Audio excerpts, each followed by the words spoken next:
In the film's opening scene, a king, in pursuit of a dragon, ventures into its cave with his soldiers. As they approach, the king observes something intently. Suddenly, the dragon unleashes a fiery assault, slaying the king's soldiers one by one. With no recourse, the king beseeches the dragon for mercy, the scene concluding as the dragon looms over him. Centuries later, we glimpse another kingdom, impoverished and plagued by famine. Elodie, the film's protagonist, is the princess of this realm. A proposal from a powerful kingdom delights her father, as he hopes it will alleviate their kingdom's plight. Reluctantly, Elodie agrees to the marriage, envisioning it as a means to improve her kingdom's condition. As they journey towards the prince's kingdom, they encounter dragons amidst a tempest at sea. Upon arrival, Elodie is captivated by the grandeur of the palace, far surpassing her own. Welcomed by a royal servant, they are shown their quarters. One night, Elodie gazes from her balcony and spots distant mountain fires. The next morning, the queen expresses approval for the union and plans for the wedding. During their private conversation, Elodie questions the prince's motives for the marriage, to which he denies coercion, admiring her beauty instead. As they converse, they approach a hill where the prince reveals ancient rituals within the mountains, slated for their wedding day. In a subsequent scene, Elodie's father appears troubled since meeting the queen. When Elodie's mother inquires about his concerns and receives no response, she resolves to speak with the queen.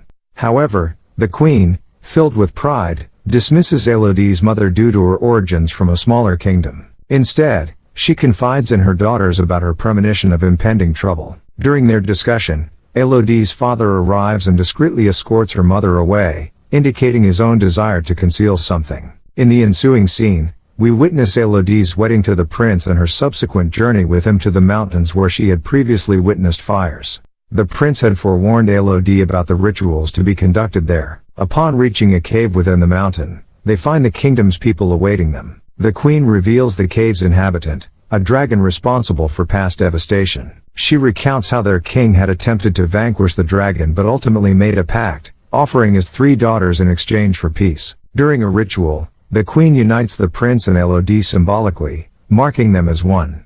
The prince then carries Elodie, who experiences a mix of embarrassment and joy at the unknown future. However, the prince's actions take a sinister turn as he drops Elodie into a pit, causing her to lose consciousness. Upon awakening, Elodie calls for help, inadvertently awakening the dormant dragon with her cries. Left to her own devices, Elodie attempts to climb out of the pit but struggles due to its slippery nature, surrounded by scattered belongings hinting at other victims. Suddenly, she witnesses airborne fire, realizing that it's caused by incinerated. The dragon's fiery breath filled Elodie with terror as she faced the menacing creature.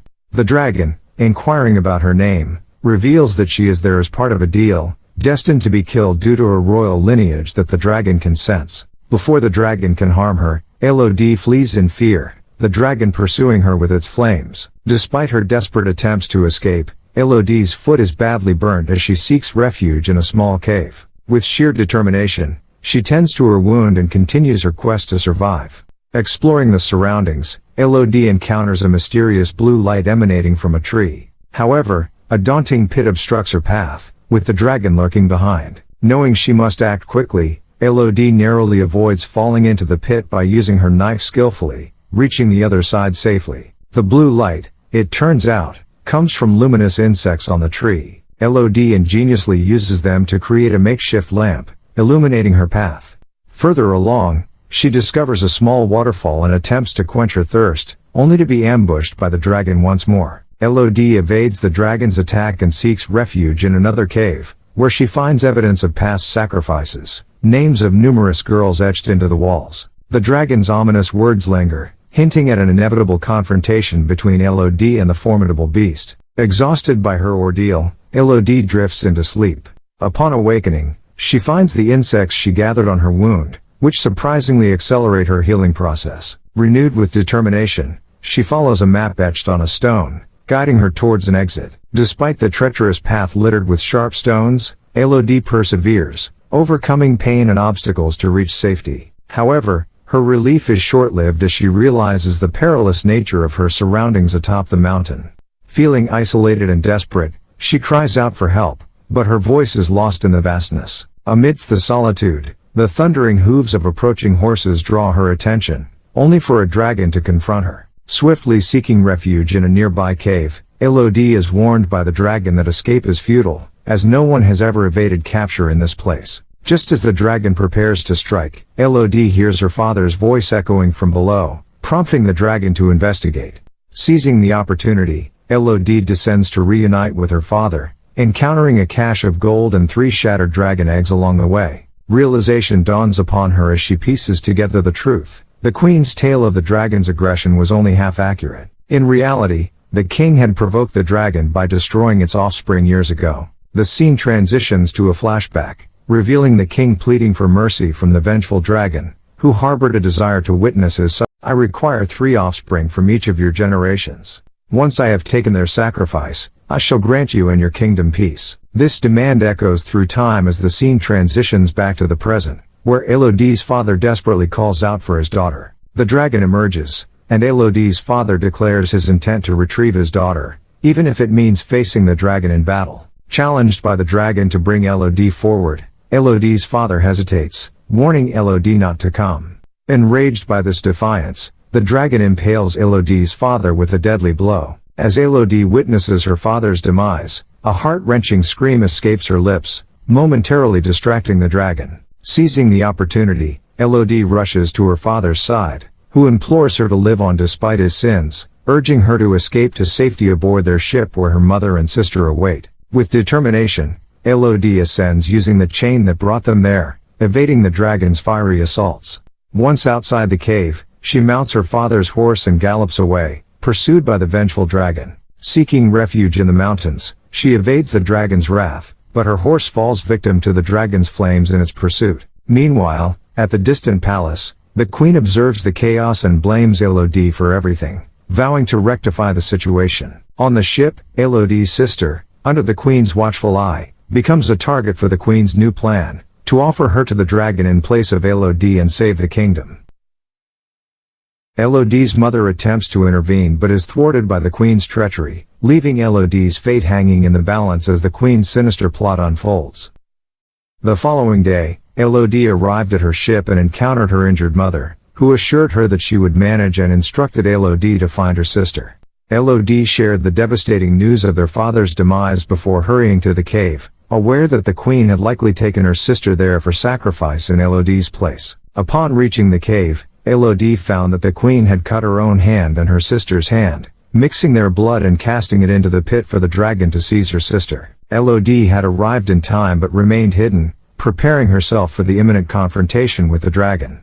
She gathered luminescent insects and armed herself with her father's sword and other weapons, readying for the battle ahead. Meanwhile, the dragon, despite not yet killing Elodie's sister, taunted her, blaming Elodie's elders for the death of her own offspring and vowing revenge by taking Elodie's life. To distract the dragon, Elodie created noise within the cave, alerting the dragon to her presence. As the dragon moved to investigate, Elodie swiftly rescued her sister before the dragon returned. Confronting the dragon, Elodie revealed the truth, that their elders had deceived them, blaming the dragon for attacks they had orchestrated by killing her children. Despite the dragon's intent for vengeance against Elodie's elders, Elodie pleaded for mercy and understanding. The dragon's response remained ominous, indicating a deep-seated desire for retribution against those who had wronged her. Elodie firmly states, "No, we are not their children." However, before she can elaborate further, the dragon attacks her with a burst of fire. In a desperate attempt to escape, Elodie falls into the water, enduring excruciating pain. The dragon seizes her once more, injuring her with a claw. To avoid further harm, Elodie strikes the dragon's eye with her sword, causing the dragon immense anger. As the dragon retaliates with more fire, the collision with stones ignites her own flames, injuring her severely. Realizing the gravity of the situation, Elodie shows the dragon the wound on her hand, explaining how their blood was manipulated to appear royal. She reveals the truth, that they are not the offspring of their supposed elders, who live peacefully while sacrificing innocent girls like them. The dragon, filled with sorrow and remorse upon learning the truth, offers herself for punishment, asking Elodie to end her life. However, Elodie chooses mercy and uses the healing properties of the insects she collected to tend to the dragon's wounds. Elodie then confronts the true culprits, the prince and queen who had deceived her and planned to sacrifice her to the dragon. Exposing their treachery, Elodie advises them to flee. Despite the queen's dismissive attitude, Elodie reveals her alliance with the flying dragon, which descends upon the palace, exacting revenge by destroying it and its inhabitants. In the story's final scene, Elodie, her sister, and mother prepare to return to their kingdom, carrying the treasure as compensation for their father's death. Elodie's mother is filled with joy, and they depart with the dragon, now aligned with Elodie, symbolizing the end of their tumultuous journey.